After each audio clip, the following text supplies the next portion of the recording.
جادو اور جنات ہماری اس دنیا کے اندر موجود ایسی حقیقت ہے جن کی موجودگی سے کوئی بھی مسلمان یا دنیا کے کسی بھی مذہب کو ماننے والا کوئی بھی شخص انکار نہیں کر سکتا۔ قرآن کریم میں جادو اور جنات کا ذکر کئی جگہ پر واضح طور پر موجود ہے، خاص طور پر حضرت سلیمان علیہ السلام کے ذکر کے وقت جنہیں جنات کو قابو کرنے کا معجزہ عطا کیا گیا تھا۔ یہ دونوں چیزیں یعنی جادو اور جنات ایک دوسرے سے جڑی ہیں، کیونکہ جادو دراصل خبیث یا شیطانی جنات کو قابو کر کے ان سے کام کروانے کا نام ہے، جو کسی شرط یا فائدے کے بدلے انسان کی مدد کرتے ہیں، اور یہ شرط انتہائی غلیظ اور کفر پر مبنی ہوتی ہیں جنہیں یہاں پر بیان کرنا بھی ممکن نہیں۔ یعنی آسان الفاظ کے اندر اگر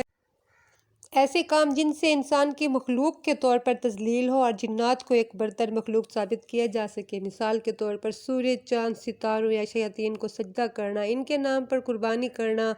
مردوں سے زنا کرنا، حرام کھانا، غسل اور نہانا چھوڑ دینا، یا خون یا پیشاب سے نعوذ باللہ استغفر اللہ قرآن پاک کے الفاظ کو لکھنا، گندگی کھانا، جتنا زیادہ کوئی جادوگر یہ کام کرے گا یہ شیطانی جنات اس کی اتنی زیادہ مدد کریں گے، اور اس کا ثبوت ہمیں قرآن پاک کے اندر کچھ اس طرح سے ملتا ہے۔ سورۃ الشعراء کے اندر اللہ پاک فرماتے ہیں کہ کیا میں تمہیں بتاؤں کہ شیطان کس پر اترتے ہیں؟ وہ ہر ایک جھوٹے گنہگار پر اترتے ہیں اور انہیں سنی سنائی باتیں پہنچاتے ہیں، اور ان میں سے اکثر جھوٹے ہیں۔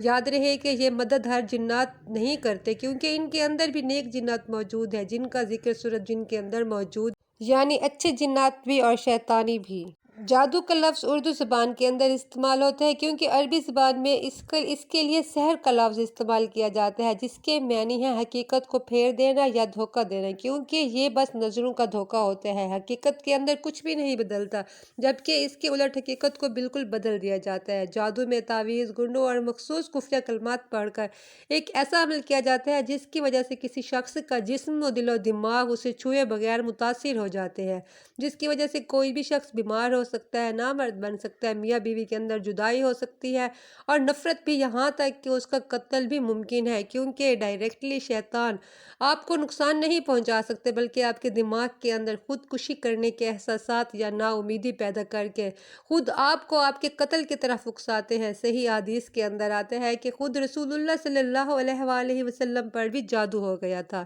کیونکہ ایک یہودی لبید بن عاصم نے رسول اللہ صلی اللہ علیہ وآلہ وسلم پر باقاعدہ طور پر جادو کیا تھا، جس کا اثر کچھ ایسے ہوا کہ جب بھی آپ صلی اللہ علیہ وآلہ وسلم سوچتے کہ میں نے یہ کام کر لیا ہے، لیکن حقیقت میں آپ نے وہ کام نہیں کیا ہوتا تھا، یہاں تک کہ دو فرشتوں جبرائیل علیہ السلام اور میکائیل علیہ السلام نے آپ کو آ کر بتایا کہ لبید بن عاصم ملعون نے کنگھے اور سر کے بالوں پر جادو کر کے انہیں کنویں کے اندر رکھا ہوا تھا، اور اس جادو کے اثر کی وجہ سے اس کنویں کا پانی بالکل مہندی کے پانی کی طرح سرخ ہو گیا تھا۔ آپ صلی اللہ علیہ وآلہ وسلم اپنے صحابہ کے ساتھ اس کنویں پر گئے اور ان چیزوں کو نکال کر زمین کے اندر دفن کر دیا، یہاں تک کہ آپ نے اس واقعے کا ذکر باقی لوگوں سے بھی نہ کیا تاکہ یہ باقی لوگوں کے اندر گناہ کے طور پر پھیل نہ سکے،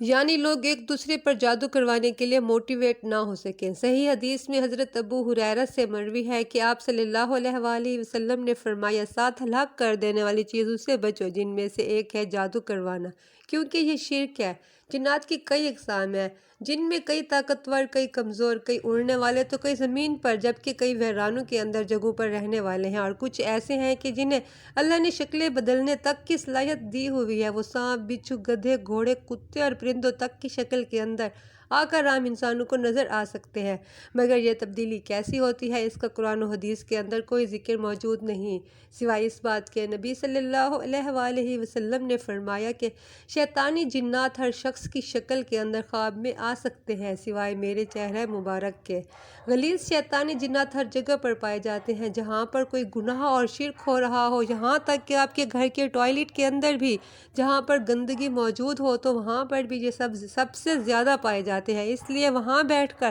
نا امیدی کے اندر رونے سے بھی منع کیا گیا ہے، کیونکہ اس دوران یہ شیطانی جنات آپ کے جسم کے اندر داخل ہو جاتے ہیں، یا پھر اب یہ کہہ سکتے ہیں کہ اس حالت کے اندر آپ کے جسم کی کیفیت یا فریکوینسی ان کے لیے سب سے زیادہ آئیڈیل ہے یا بہترین ہوتی ہے، یا پھر غصے کی حالت میں یا پھر بے حیائی کے وقت یہ سب سے زیادہ آپ کے جسم پر جلدی حملہ کرتے ہیں اور آپ پر اٹیک کر کے آپ کے دماغ پر قابض ہو جاتے ہیں۔ اس کے بعد یہ آپ سے مزید مزید گناہ کروا کے آپ کو اس کا عادی بنا دیتے ہیں، یہاں تک کہ جب تک آپ ان گناہوں سے توبہ نہ کر لیں، یہ وہ جادو ہے جو کہ آپ انجانے کے اندر خود اپنے اوپر کرواتے ہیں، لیکن آپ کو اس کی خبر تک نہیں ہوتی، یعنی کہ یہ وہ جادو ہے جو کہ خود بخود ہو جاتا ہے، کوئی آپ پر نہیں کرواتا بلکہ آپ خود کرتے ہیں۔ اس جادو کو آسیب کا نام دیا جاتا ہے۔ یہ وہ جادو ہے جب آپ خود جنات کو خود پر حملہ کرنے کے لیے دعوت دیتے ہیں، جب آپ شدید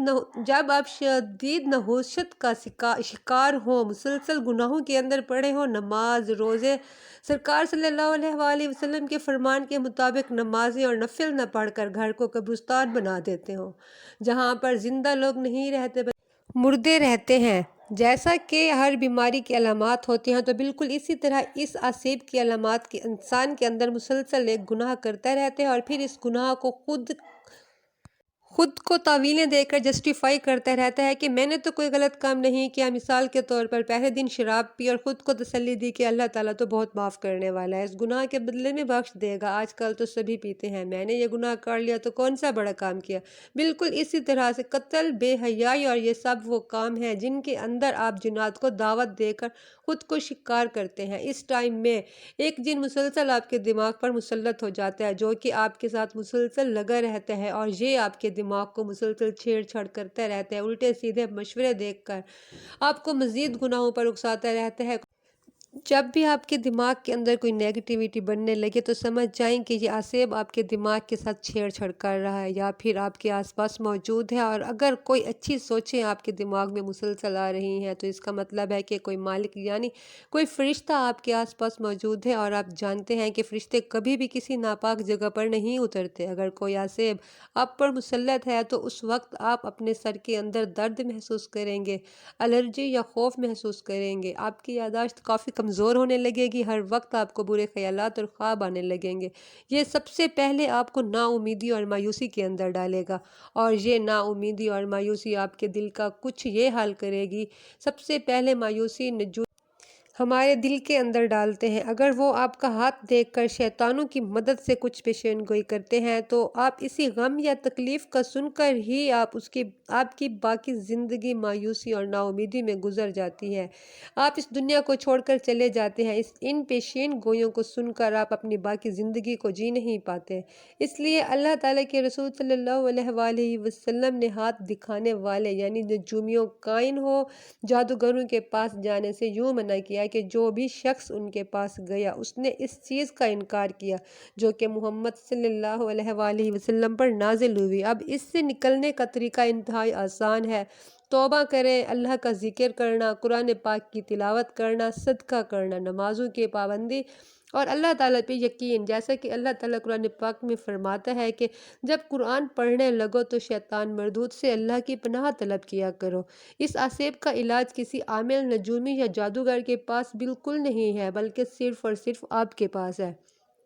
بس آپ کو شکر اور عبادات کی پابندی کرنی ہے، تب کہیں جا کر مشکل سے یہ جنات آپ کا پیچھا چھوڑیں گے، کیونکہ اس کے اندر بہت ٹائم لگ سکتا ہے، لیکن اس کے بعد کوئی بھی آسیب، کوئی بھی جادو، کوئی بھی نظر بد آپ پر کبھی اثر نہیں کر سکتی، اور یہ اللہ کا وعدہ ہے جو کہ سب سے طاقتور اور قادر ہے۔ اس سلسلے میں سب سے بہترین دعا سورۃ مومنون کے اندر موجود ہے، جس کا ترجمہ ہے کہ اے اللہ، میں شیطان کے وسوسوں سے تیری پناہ چاہتا ہوں اور اس بات سے بھی کہ وہ میرے پاس آ کر مجھے تنگ کرنے کے لیے حاضر ہوں۔ اللہ تعالیٰ ہمیں سمجھنے کی اور نیک عمل کرنے